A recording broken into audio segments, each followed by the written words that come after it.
A história da transição entre o rei Saul e o rei Davi é com certeza uma das mais famosas da Bíblia. Todo mundo conhece, né? Mas e se por trás dessa troca de poder tiver muito mais? E se ali estiver escondido um padrão que se repete séculos depois e de um jeito que redefine tudo? É essa a ideia que a gente vai explorar agora.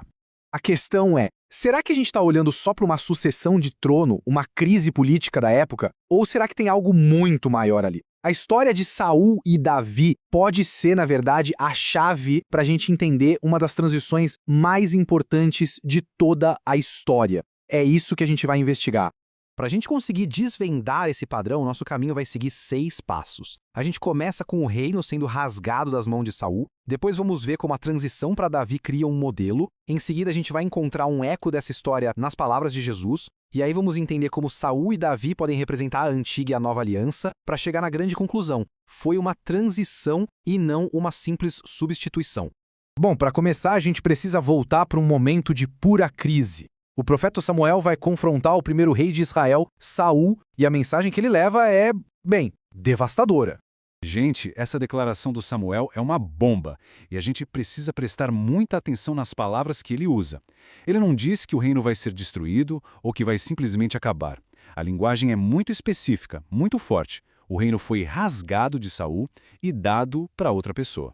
Basicamente, o que rolou ali pode ser resumido em 3 atos bem claros. Primeiro, a desobediência de Saul. Segundo, como consequência direta, a rejeição dele como rei por parte de Deus. E terceiro, a transferência da autoridade real. E aqui, olha, tá o ponto-chave de tudo. O reino de Israel como instituição não acabou. Ele continua ali. O que muda é quem está no comando. A autoridade é passada para outra pessoa. É uma transferência de poder, não a aniquilação do reino. Guarde bem essa palavra, transferência. Então, essa transferência, ela acaba criando uma situação bem peculiar na história de Israel, um período de sobreposição que é fundamental para a gente entender o padrão completo. Pensa bem nessa dinâmica. É fascinante. De um lado, a gente tem Saul, que continua sentado no trono, comandando exércitos, agindo como rei para todo mundo ver. Mas espiritualmente, a autoridade dele já era. Do outro lado, Davi, um jovem pastor, é ungido em segredo como o verdadeiro rei, o escolhido por Deus. Ou seja, a gente tem um rei rejeitado ainda no poder e um rei já ungido esperando nos bastidores. Os dois existindo ao mesmo tempo. Pois é, mas essa ideia de um reino sendo transferido, de um período de transição, isso não fica lá no Antigo Testamento, não. Séculos depois, a gente ouve um eco disso, um eco muito parecido nas palavras do próprio Jesus. Olha só o que Jesus fala para os líderes religiosos da época dele. A linguagem é quase idêntica à do profeta Samuel. Ele fala de um reino que vai ser tirado de um grupo e dado a outro. A semelhança é impressionante, não dá para ignorar.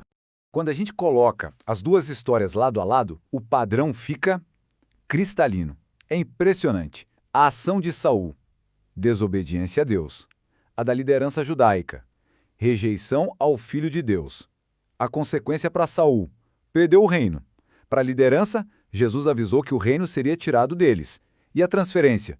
O reino de Saul foi para Davi, e Jesus diz que o reino de Deus seria dado a um povo que produzisse frutos. A estrutura é a mesma. Ok, com esse paralelo bem claro na nossa frente, a gente pode ir ainda mais fundo. E se o Saul não for só uma figura histórica? E se ele for um tipo, sabe, uma representação de algo muito maior? Tipo, a antiga aliança. Vamos pensar nas características. Faz todo sentido. O Saul foi o rei que o povo quis, escolhido pela aparência, né? Um cara alto, forte. E o reinado dele fracassou por causa da desobediência. Isso é um espelho perfeito da antiga aliança. Um sistema baseado numa lei externa, que dependia de obras e que, no fim das contas, foi quebrada pelo povo. A semelhança é profunda. Bom, se o Saul representa o sistema antigo, o Davi aponta para uma coisa totalmente nova. Ele se torna uma figura que anuncia, que profetiza um novo tipo de povo, um novo tipo de reino. O Davi, ele era um homem segundo o coração de Deus. A escolha dele não foi pela aparência, mas pela fé que existia dentro dele. Ele foi ungido muito antes de ser rei de fato e foi perseguido antes de assumir o governo. Isso tudo desenha um quadro da nova aliança, que é baseada na fé interna, numa promessa, e num reino que, a princípio, não é deste mundo. Não é à toa que o Messias é chamado de Filho de Davi. Certo? Agora é hora de juntar todas as peças desse quebra-cabeça. O que essa transição significa numa escala maior? Porque a gente está falando de uma mudança histórica e teológica gigantesca. Lembra daquele período em que Saul e Davi reinaram ao mesmo tempo? Então, aconteceu algo muito parecido entre a antiga e a nova aliança. Depois da morte e ressurreição de Cristo, por uns 40 anos, o templo em Jerusalém continuou funcionando. Era como o reinado externo de Saul.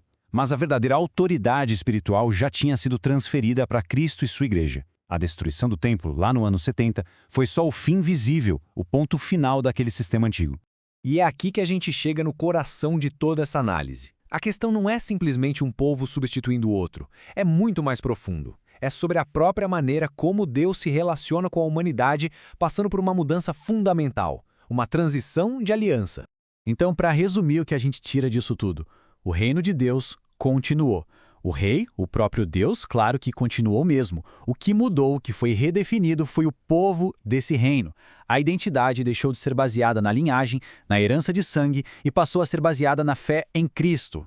E essa ideia toda nos deixa com uma pergunta para pensar, né?